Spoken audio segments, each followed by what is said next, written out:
Welcome to Burn On Not Out, the podcast for founders and CEOs who are done being the bottleneck. I'm Brooke Dukes. Each week, we expose the structural patterns that slow execution, override leaders, and keep decisions flowing back to the top. And we'll replace them with clear decision rules, defined ownership, and operating discipline that scales. Let's get into it. Let me start with something that sounds counterintuitive. Most founders believe the way to reduce their workload is delegation. Hire more people, promote leaders, give responsibility to the team. And in theory, that should work. But in practice, delegation often doesn't reduce the founder's workload at all. It redistributes tasks. But the decisions, those still come back to the founder. And when that happens, the company grows, but the leadership load gets heavier instead of lighter. So today, I want to talk to you about why delegation often fails to reduce workload. Not because your team isn't capable, and not because you're doing something wrong, but because most companies try to delegate without installing the structure that makes delegation possible. So let me describe a pattern I see constantly inside founder-led companies. A founder hires someone strong, maybe a marketing director, maybe a head of operations or a COO. The intention is clear. The founder says something like, "You own marketing now," or "You're responsible for operations," or "You're leading this department." And for a moment, it feels like the problem is solved. The founder feels relief. The team feels empowered. The new leader feels trusted. But then something subtle starts happening. The decisions still come back. The marketing lead asks, "Should we adjust the messaging here?" Operations asks, "Do we want to improve this process?" The team asks, "Is this direction okay?" And if you're the founder listening to this, you might recognize the experience that follows. Your calendar still fills with questions. Your email fills with approvals. Your leadership meetings still revolve around decisions that supposedly belong to someone else. So on paper, delegation happened, but operationally, the system still depends on you. So I remember a moment in my own company where this became very obvious. We had just hired a strong operations leader, smart, capable, experienced, exactly the type of person that you would hire when you're ready to step out of the operational weeds. And I was ready. And I remember thinking, great, operations won't depend on me anymore. Well, a few weeks later, we were in a leadership meeting. She'd built a full plan for restructuring our internal project flow. She'd analyzed the bottlenecks, mapped the process, thought through the risks. The plan was solid. She walked the team through step by step. Everyone understood the direction. And then she finished the presentation and turned to me. And she asked the question that probably happens in thousands of leadership meetings every day. What do you think? Now, from her perspective, she was being respectful. From the team's perspective, it looked collaborative. But in that moment, something became very clear to me. Even though she owned operations, the decision still belonged to me. And the moment I answered that question, the moment I gave my opinion, the authority snapped right back to me. And the entire room started watching my reaction. Not the plan, but my reaction.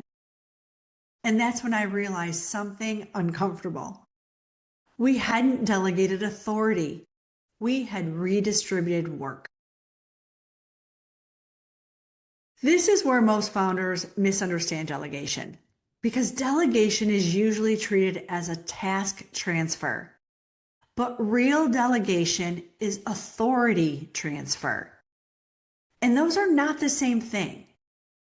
You can assign someone responsibility for work, but if the decision still requires your approval, you haven't delegated. You've just redistributed tasks. So let me give you another example. Imagine a marketing director preparing a campaign. They've done the research, they've built the plan, they've aligned the team, and right before launching, they send you a message. Just wanted to run this by you. Now ask yourself something honestly. What happens in that moment? Do you actually read the message and say, I trust you, go ahead? Or do you start reviewing it, tweaking it, suggesting changes? Most founders start editing. I know that I did. Not because they don't trust the leader, but because the system trained them to be the final decision point. And once that pattern forms, something subtle begins happening inside the company. Leaders start designing their work around founder approval instead of making the decisions themselves. Have you ever noticed how this shows up in meetings? Someone presents an idea, they explain the plan, the room gets quiet, and then everyone turns and looks at the founder. Why does that happen? Because the system has taught everyone something very clearly. The final decision lives at the top. I worked with a founder recently who had a 12-person leadership team. 12. And every single strategic decision ended the same way. The team would talk through the issue, offer ideas, debate the options, and then someone would say, let's see what the founder thinks. Not because they weren't capable, not because they lacked experience, but because the organization had trained them to escalate decisions upward. That's not a people problem. That's a structure problem. Now, from the founder's perspective, this often doesn't feel like a problem. It can feel like leadership. It can feel like collaboration. It can feel like being supportive. But from the team's perspective, the experience is very different. Because when authority is unclear, people hesitate. They think about it from their position. If they make the decision and it turns out wrong, they own the risk. But if they escalate the decision first, the risk is shared. So what do most smart professionals do? Well, they escalate, not because they lack confidence, because they're managing risk. And when that happens, 3 things begin showing up inside the company. Escalation slows down, not because people are lazy, not because they're incapable, but because they're waiting for confirmation, waiting for approval, waiting to see if direction will change. And here's a question worth asking. How many projects inside your company are paused right now? Because someone is waiting for your decision. The second thing that happens is conversations multiply. More meetings, more check-in, more aligned conversation, more quick questions. Have you ever had a week where you felt like you were in meetings all day and somehow nothing actually moved forward? That's usually not a productivity problem. It's a decision structure problem. Meetings expand when ownership is unclear.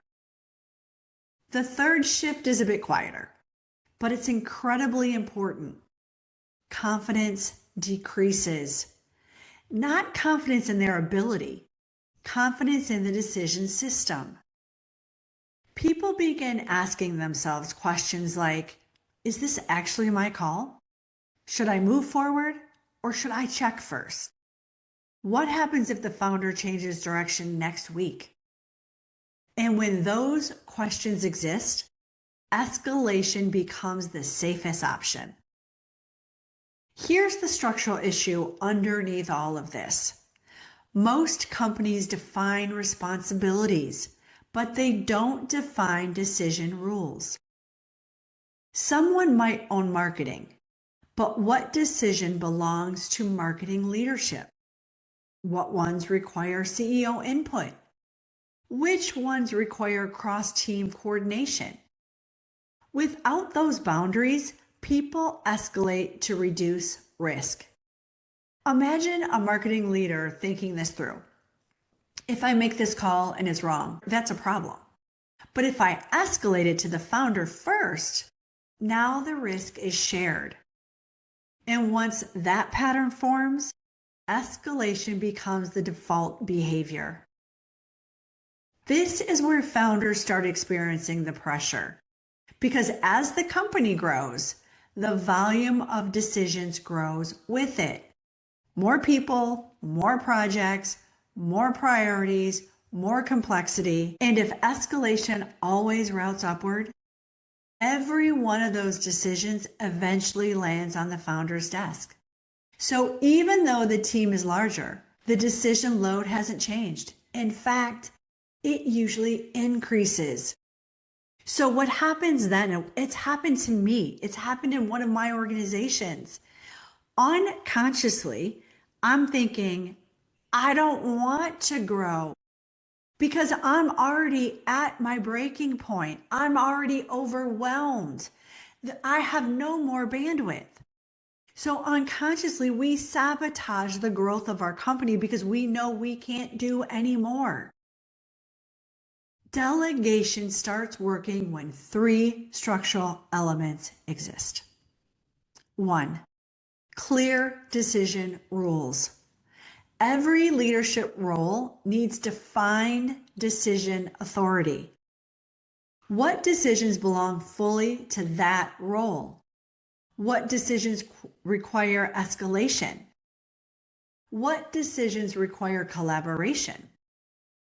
For example, a marketing leader might have full authority over campaign strategy. They decide the messaging, they decide the launch time, they decide the creation direction. But if the decision involves a significant budget shift, that might require escalation. A product leader might control feature priorities. They decide what gets built next. They decide which improvements move forward. But if the decision affects pricing or positioning, that might require leadership alignment. Notice what's happening there. The leader isn't guessing. They know exactly where their authority begins and where escalation starts. When those rules exist, people stop asking permission. They start making decisions, and the speed of the company increases because decisions are being made where the work actually lives, not where the hierarchy sits. 2, ownership clarity. The second piece of ownership, not partial ownership, not shared ownership, clear ownership. If 3 people think they own something, no one actually owns it. And when ownership is unclear, decisions drift upward. Think about how often this happens inside growing companies. A project slows down, everyone assumes someone else is responsible, meetings start multiplying, and eventually the question lands on the founder's desk. But that's not a leadership failure. It's an ownership problem. When ownership is clear, something very different happens. The responsible leader doesn't wait for direction. They move, they decide, they execute because they know the decision belongs to them. The third element is escalation limits. Not every decision should reach the CEO. In fact, if every decision reaches the CEO, the company will never scale because the speed of the company becomes limited by the speed of one person. Escalation thresholds protect leadership time. They define which decisions move upward and which decisions must stay with the owner. Think about your own company for a moment. How many decisions reached you this week that should never have reached your desk? hiring approvals, campaign decisions, operational adjustments, process tweaks. None of those should require the founder's attention. But when escalation boundaries don't exist, everything flows upward. One company I work with installed a very simple rule. Department leaders could make any decision under a specific financial threshold without CEO approval. No meetings, no discussions, no escalation. Within a few weeks, something interesting happened. Decisions started moving faster. Leaders became more confident, and the founder's calendar suddenly opened up. Not because people changed, but because the system changed. When companies install decision structure, a few changes happen quickly. First, meetings get shorter because fewer decisions require group discussion. Instead of 10 people debating something for an hour, the owner simply decides. Second, escalation volume drops because leaders know when they can act. They're not waiting for permission. They're operating within clear authority. Third, founders regain strategic time. And this is where the real shift happens. Because once the founder is no longer the default decision point, their role begins to change. They stop reacting to operational noise and they start focusing on the future of the company. Strategy, vision, market positioning, growth. So let me ask you something. What decision came back to you this week that should never have reached you? What project slowed down because someone was waiting for your input? And how many hours did that cost you? Because if decisions are still flowing back to you, delegation hasn't actually happened. The system still depends on the founder. And when decision rules are clear, ownership is defined, and escalation limits are installed, something powerful happens. The company stops routing every decision through you. And that's when growth finally starts to feel lighter. Thanks for listening to Burn On, Not Out. If decisions are still flowing back to you, don't just take notes, install structure. Watch the CEO Decision Reset to learn how to stop being the default escalation point and remove yourself as the bottleneck. The link is in the show notes. Until next week, structure before strategy.